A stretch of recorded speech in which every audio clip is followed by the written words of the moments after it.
Welcome to Yerushalmi Peah, Daf, Lamed Test, and that was about print. One quick RL, there's so much to say about Rabbi Akiva. The Gemara sometimes gives dichwe answers, and you kind of think to yourself, is that dafka, is that lav dafka? So I'm going to show you today that it's actually dafka. So one main ha'ara, and that is that the Gemara is talking about that you can't be zocha in somebody unless you actually have some shaychus. For example, the Gemara asks, well, how can a man be makabel a get for a woman? He can't be makabel a get. So the Gemara says, no, it's not true. A man actually could for his bito akatana, for his daughter, so he is shaykh to it.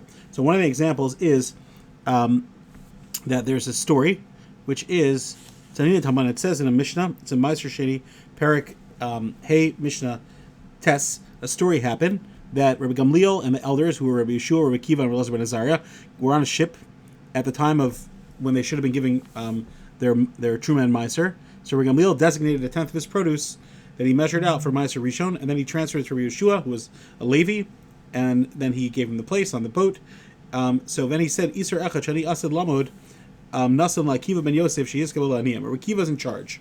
When he gets the property as well. So the Gemara says, was Rabbi Akiva fit to take? So the Gemara says, yeah, because this was before he was rich. Like the Gemara in Darm says, he became rich. So this is not just a tichoy. There was a time in his life that he was in abject poverty, and he was allowed to take.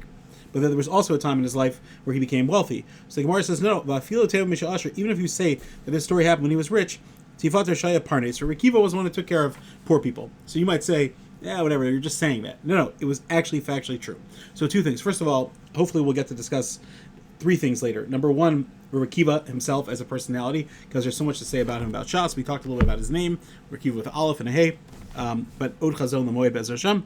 The second thing is that there's many, many places in Shas where stories happen, and this is one story that has many, many elements to it, and hopefully we'll get to go through some of the list of the other things that happened on this journey when there was a mishap, etc., because it seems to be that they traveled a lot, and also things happened while they traveled. Number three, I want to talk about that the Gemara is not a lav dafka, making it up. It's actually a true story. Look in Maseches Kala, Parak Beis, Brisa, Amru Alav Ritarfin. He was a great usher, and he didn't give matanos rabos, which explains means that he didn't give extra.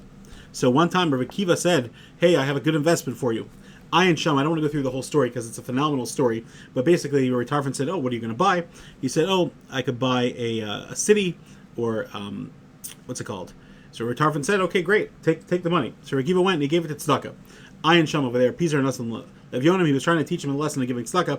So Rabbi Tarfon said to him, where's my money? And he showed him the aniyim that he had been the Sparnis and the Tmei Chacham that were learning. And Rabbi Tarfon understood the lesson, and of course he was modeh.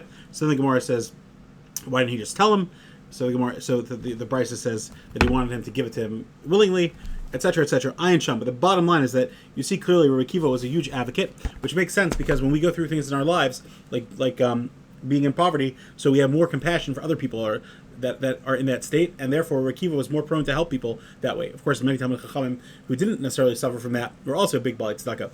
But that's a phenomenal thing to keep in mind. The stories that happened while they were traveling, and also Rabbi Akiva and his fact that he was a gizbar and took care of aniyim, and it's not just the Gemara being doche.